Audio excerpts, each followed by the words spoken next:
Hey everyone, I hope you guys are doing well. I'd like to start off this video by thanking LinkedIn Arthur for a shout out to my channel. I really appreciate him taking the time to do that. And I also really appreciate all you guys for subscribing to my channel. I hope you guys get something out of these videos, and I hope that I'm also able to learn from you. I know that I'm not always correct in my opinions, and I hope that I'm able to discuss my views and your views with you through the comments. So if you would like to make a comment, I would really appreciate it if you go to this Reddit thread I'll link to right here. It'll be a thread for this video, and in my future videos I'll be doing the same thing. I think that the Reddit commenting system is much better, so I would really appreciate it if you guys go to that thread and make your comments there as opposed to down below. As Lengthy Young Arthur mentioned in his shout out, I am in the process of working and revising a video review of Marxism by Thomas Sowell. I am still in the process of doing that. I've been pretty busy the past week with some projects with school, and I have also been going back and rereading some of the book and doing a little bit more research, and I should be getting that video up within the next couple of days, so look for that if you have subscribed. But today I'm going to be dealing with some problems that have been levied against the non-aggression principle, the NAP. To start off, I think it is necessary to do a little bit of discussion with about the relationship between the non-aggression principle and ethics and morality. I think, like most libertarians, I believe that there is a difference between the two, that morality and legality are not one and the same thing. That is to say that I don't think that everything that is immoral should also be illegal. For example, I believe that using drugs is immoral, but I don't believe that it should be illegal. However, I do think that everything that is illegal is also immoral. So, like, you know, harming someone physically or stealing their property or whatever, anything that should be illegal, all those actions would also be immoral. So if I were to draw a Venn diagram, I'd have a big circle with everything that's immoral and a smaller circle inside of that is everything that is illegal. And so that smaller circle that is everything that is illegal would be completely contained within the immoral circle.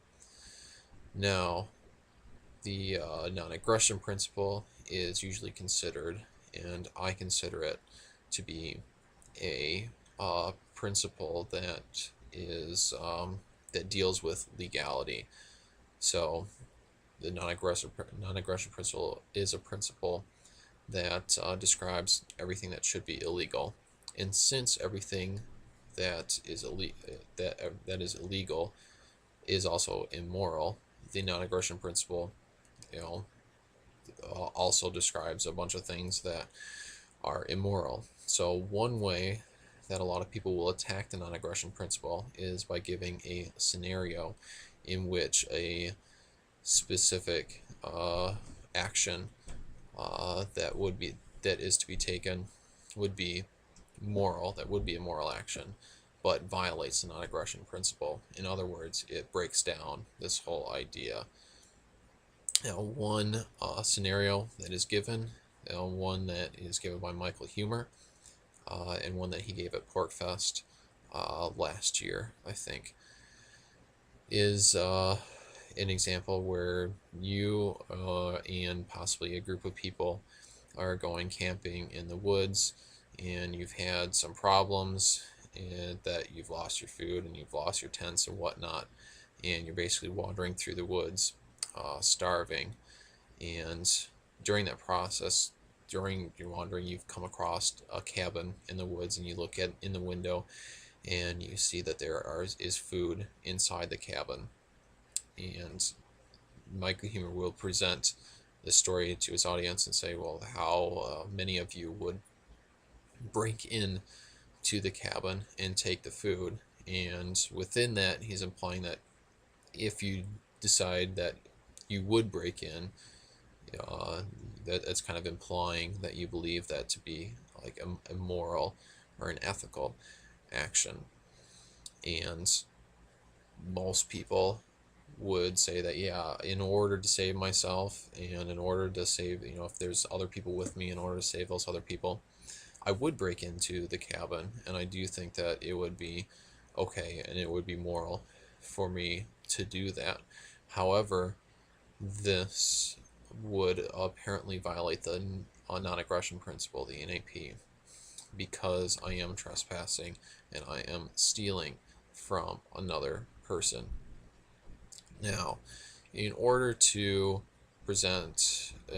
demonstrate my solution to this problem, I think it's necessary and illustrative to give a second anecdote where you have the exact same scenario, only the difference is that the owner of the cabin is present at the cabin when you come across it.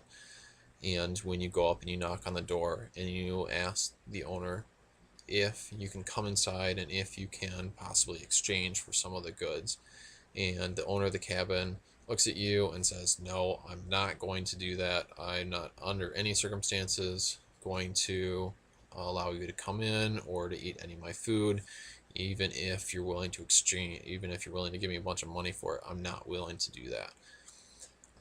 And I think most libertarians, at least myself included, would say that in this scenario, it would not be okay, it would not be moral to break in and push the guy aside and take some food and take shelter in this instance.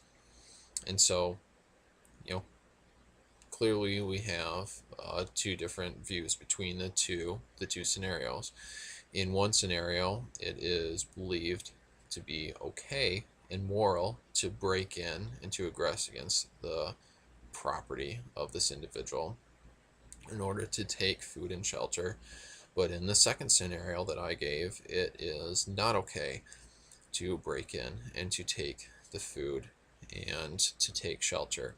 And clearly, the only difference between these two scenarios is that in the second scenario, the individual who owns the cabin has expressed his opinion in the matter. He has expressed his desire for you to not come in and to not take food from his cabin.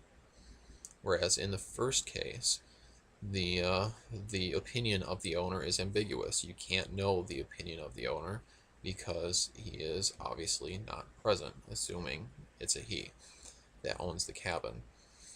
And so in this case, I think that a solution to this problem would be to say, well, in the first case, it would be safe to assume that the owner would be willing to, in the absence of his opinion, it would be safe to assume that he would be willing to at least exchange for the food, if not, give it to you for free. Now, I think that this assumption can be justified based off of a third analogy. Namely, if you are driving down the highway and you have another person driving in front of you, and that person hits a patch of ice and runs into a tree, and upon going up next to the car and looking in the car window, you see that the individual that was driving the car is unconscious and bleeding. Now, you're faced with a decision whether or not you should help with this person. And in this instance, if you ask yourself, well, am I violating the non-aggression principle to open the car door and to physically remove the person from the car? And would it be a violation of the non-aggression principle for doctors to go and to do invasive and to do surgery and to give stitches and whatnot to this individual? given the non-aggression principle. So would it violate the non-aggression principle for them to take these actions? I think most people would say, no, it's not. That in this case, since the individual that is in need of help is clearly unconscious and unable to voluntarily say that they would want the surgery and to voluntarily consent to having their body, like to have surgery done to them and to have you kind of break into their car.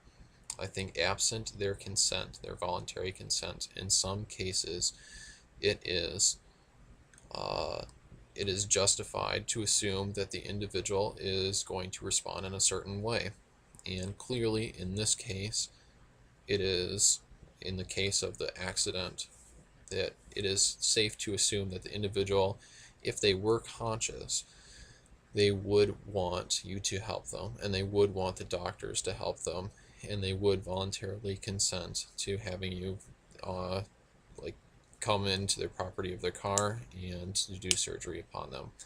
Now I think that the same thing can be applied, and the same reasoning can be applied to the case that Michael Huemer gives, that when you come across the cabin, I think it is safe to assume that if the owner of the cabin were to be present at the cabin at the time that you came across it, you could safely assume that that individual will be willing to exchange for the food and for the goods.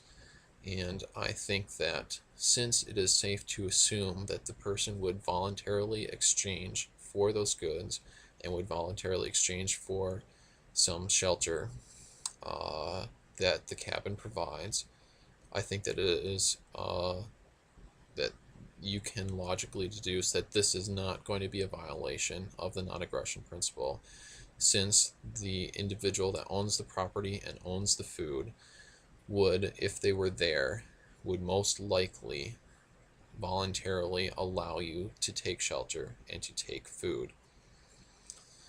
Now, in the case that